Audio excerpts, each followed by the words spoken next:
Hey everyone, it's your girl, Olivia Logston. Today I am going to be reading Act 3 of my wish rewrite, Eisha in the Wishing Star. So, previous two acts I have read. I know yesterday I said I wasn't going to film. That's because I kept thinking that yesterday was Saturday and today would be Sunday. But no. Yesterday was Friday, today is Saturday, tomorrow will be Sunday, so I will not film tomorrow. And that's for real. You get your days mixed up when you get out of school super early. So, I'm reading Act 3.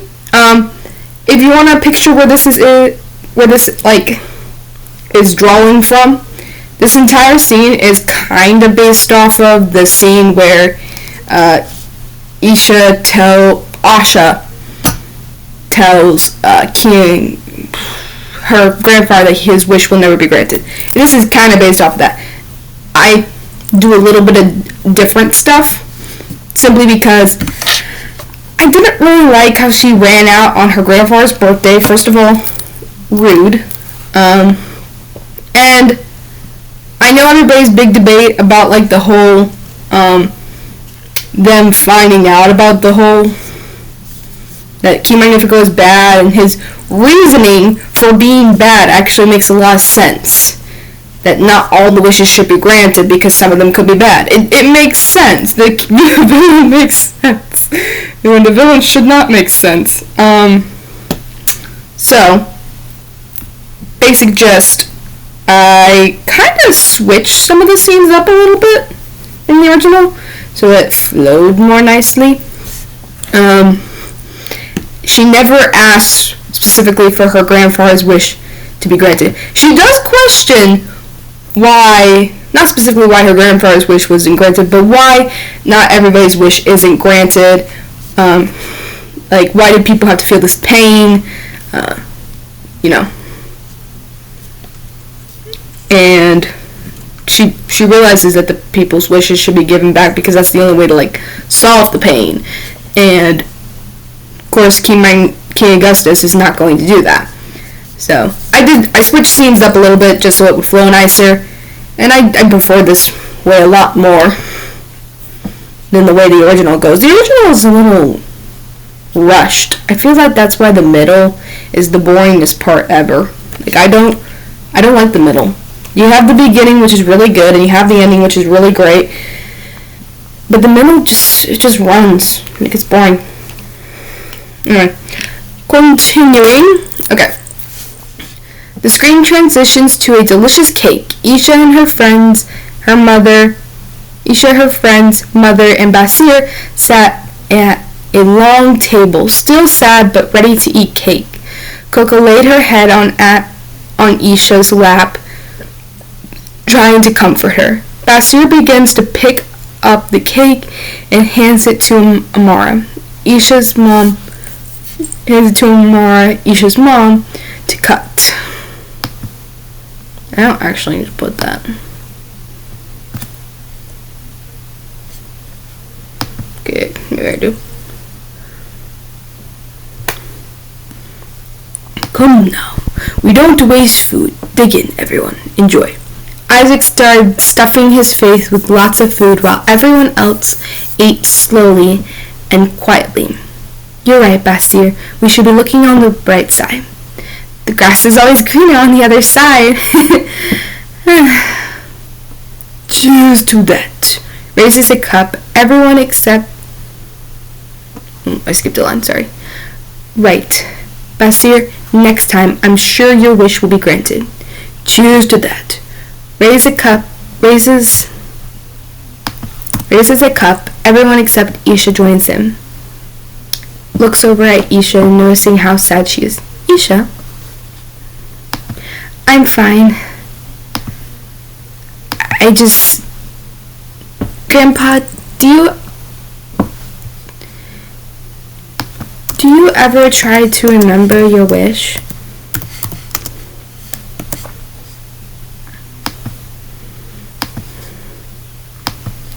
You know, it's unfortunate we forget our wish. But the king claims that our worries are gone when we give it. Come to think of it, I've never tried to remember my wish. I imagine if I did, nothing would come to mind. I miss not knowing, but I'm sure others feel the same way about their wish. Amar, do you miss your wish? It's more like I have this longing for something, but I don't know what it is.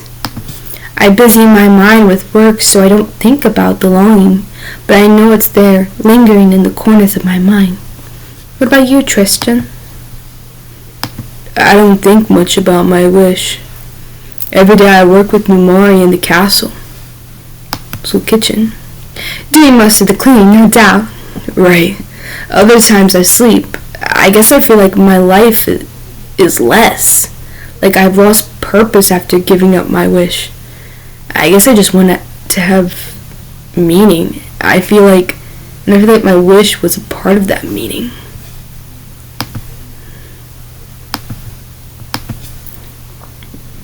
I don't think I want to give my wish to the king.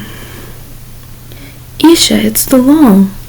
If this is how my family and friend feel after giving up their wish, then I don't want to feel that way.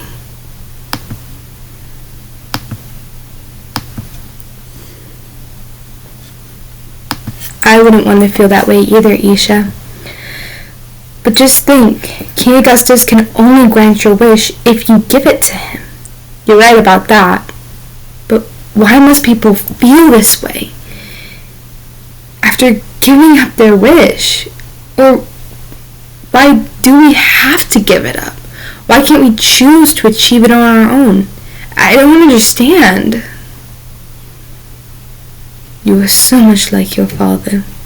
You could ask the king these questions, since you are his apprentice. You're right, I could. I will. Thanks, Mom. You're welcome, Eisha. Now, let's be happy and eat. Next day, Eisha stands in front of the castle, determined. She walks in and up the stairs, saying over and over, I can do this, I can do this, I can do this, I can do this, I can do this. When she reaches the top and opens the door to the king's study, she stares at the king nervously. I can't do this. Looks up from reading. You okay, Eisha? I'm fine. Okay, resume reading. Your Majesty, with all due respect, why must the people of Rosas give their wishes to you? Why can't it be a choice? You want to know why I make the laws I make? Nervous. Just this one. Eisha. People come to me because they know they can't make their wishes come true, their dreams come true. The journey is too hard, it is too unfair. They give their wishes to me, willingly, I note, and I make it so they forget their worries. You make it so they forget the most beautiful parts of themselves. I'm sorry, but this way is wrong. Eisha, you're missing the point. People want an easy life. If something is too hard, I can offer a way out. They'll take it. People would rather have me grant their wish than them achieve it on their own. How do you know that for sure? This isn't right. There has to be another way. We can find another way where the people won't feel this longing, this loss of meaning. The people of Rosas are good. They deserve more. I decide what everyone deserves. Eisha stands surprised by his reaction. Nervous that she might lose her job, the king calms himself. Eisha, can't you see? I'm only doing what's best for the kingdom. Now, you can continue asking questions and end up losing your job, or you can clean the floors because in 2 days you will give your wish to me, and all you want to do is clean, so that I might grant your wish. thought you were a good person. Well, you're wrong. Well, you're young. You shouldn't be so naive. Now clean.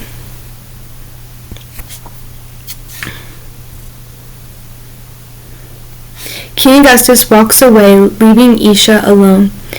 Eisha walks to a broom in the corner. She begins to grab it, but notices a book out of place. She shifts the book back into place. Suddenly, the ground starts to shake and split open. Eisha turns around and sees stairs appearing below the study. She walks down them curiously. Eisha enters the laboratory. She looks around at a table and finds two books, one named the Book of Dark Magics and the other is the King's Diary. Eisha flips the pages of the diary. She finds a small note on one of the pages, reading quietly out loud. I have found out a terrible secret. When the king receives a wish, he gains more power. King Augustus wants more power so he can pull a wishing star from the sky for revenge. The kingdom of Starlight killed his father. It is my vow that I will stop him if it is the last thing I do. Signed, Emerson. But that's my father. This doesn't make any sense. Eisha flipped through more pages. She found a page that revealed something. My apprentice has found out my secret. For this he must die. Stops reading. King Augustus killed my dad? Suddenly, Eisha starts to hear footsteps. Eisha, are you down there? Stop whatever you are doing. You don't know what you're messing with. Eisha hurries to find a way out. She finds a window. Taking the book, she jumps out of the window onto a rooftop. Eisha runs across the rooftop and away from the castle into the woods. Meanwhile, Queen Amaya joins the king below. She took the book. She knows our secrets. Something must be done. Stares at the shattered glass on the floor. Believe me, my queen. Something will be done.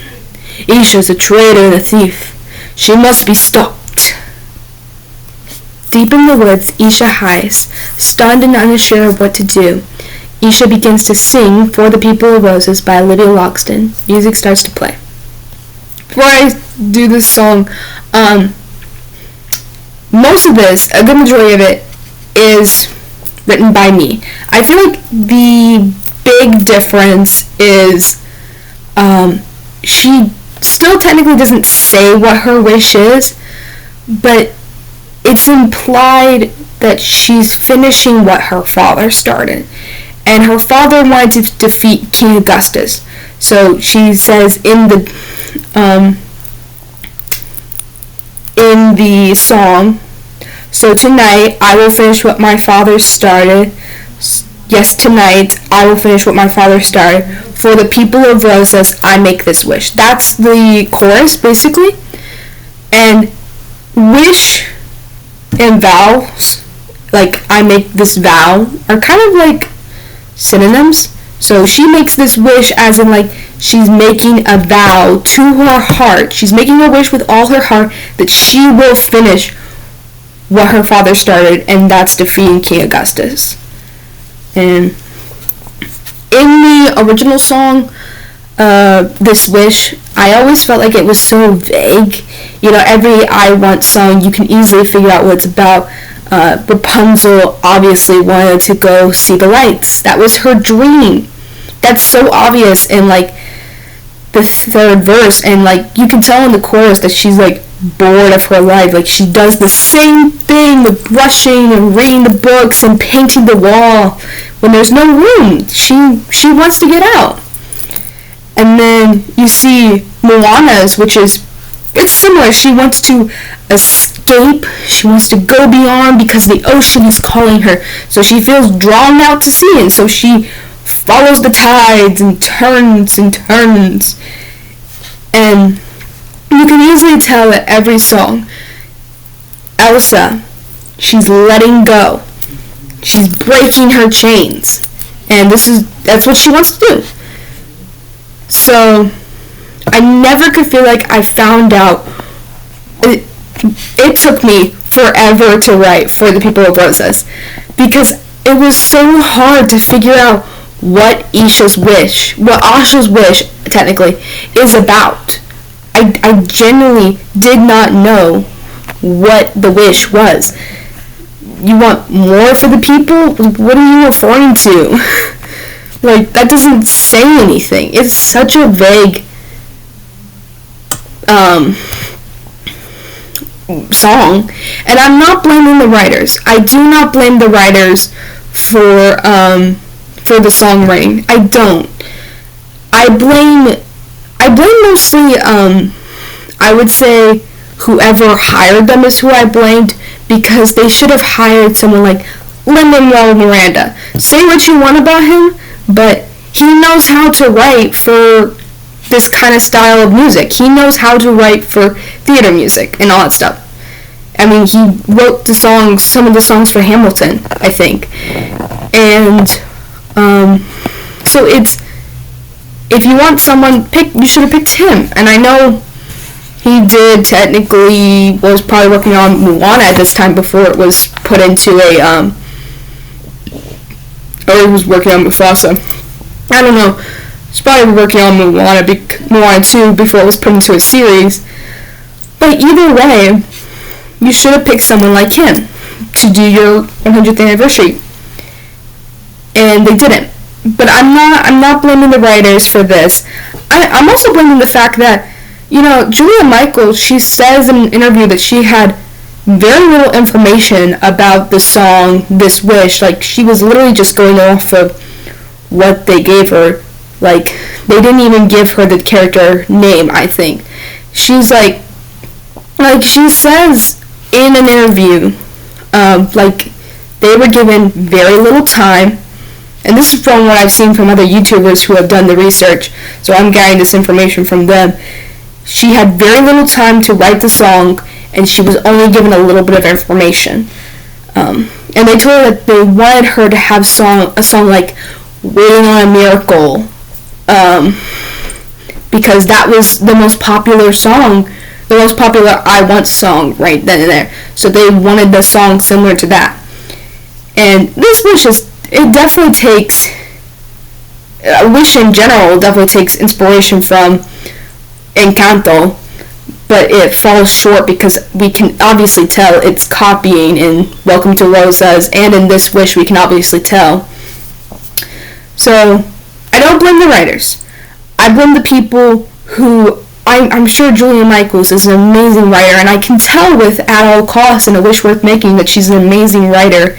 So I don't blame her for the horrible songwritings. I just don't think that she was the right person they should have chose to create this music. And I'm going on a bit of a rant, and I shouldn't be, but I am. I just want to get across that I don't blame her. I blame the people who hired her, who gave her very little information about the stuff, and who didn't let her mold and work the songs to be the best they possibly could be. That's who I blame. The person who's prevented her from, being able to accomplish the best ever. Because I believe she could have done better if she was given the proper time. This entire movie needed more time, because there were ideas and bits and pieces here and there, but they did not get fleshed out. We saw how the animation turned out. It looks okay. The idea it's okay on the surface. Like, the idea that they had going for, but they didn't have enough time to work the animation and finesse it to be good and perfect.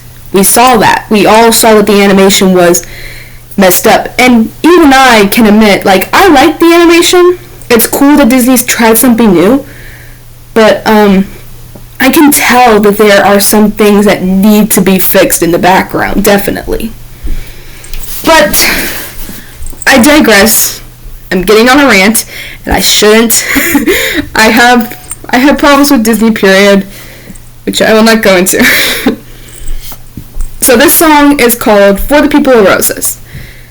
And I changed it from This Wish For the People of to For the People of Roses to make it more about who she's doing this for. So, let's start. I was just a little girl when you left home, and now I found out the truth of how you died. I was so blind, so heartbroken. We've been lied to. Our king and queen have worn my soul now. I must take a stand, open their eyes to all the lies. So tonight, I will finish what my father started. Yes, tonight, I will finish what my father started for the people of Rosas. I make this wish, oh, oh, I make this wish, oh, oh, I make this wish. I'm done holding back. I'm sure there will be challenges, but I can take them on. And I know not alone. I can ask for help. I know I'll need guidance, but I hold my head high, the way you always taught me to. So tonight, I will finish what my father started. Yes, tonight, I will finish what my father started for the people of Rosas. I make this wish, oh, oh, I make this wish, oh, oh, I make this wish. Starlight, star bright, the first star I see tonight. Starlight, star bright, the first star I see tonight. So I make this wish for the people of Rosas. The song ends and suddenly a bright light filled with hope and joy shines brightly. Everyone in the kingdom is stunned and filled with happiness.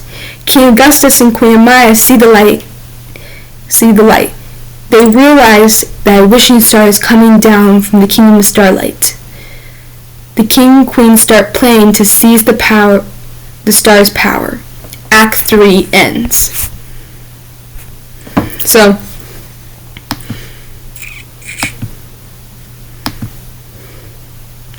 that is all for today. That was Act 3. I hope you guys really enjoyed it, and after singing that song, I forgot to mention in the comments, please don't be rude about my singing. You can always welcome to give advice on my songwriting and me singing as well, but do not be rude in any way possible. I only want encouraging criticism. I only want encouraging advice. So, that is what I have for you guys today. Once again, Logston. Reminder, definitely, since tomorrow is Sunday, today's Saturday, I will not be filming tomorrow. I will film on Monday, Act 4. So that is what I have for you guys today. Bye!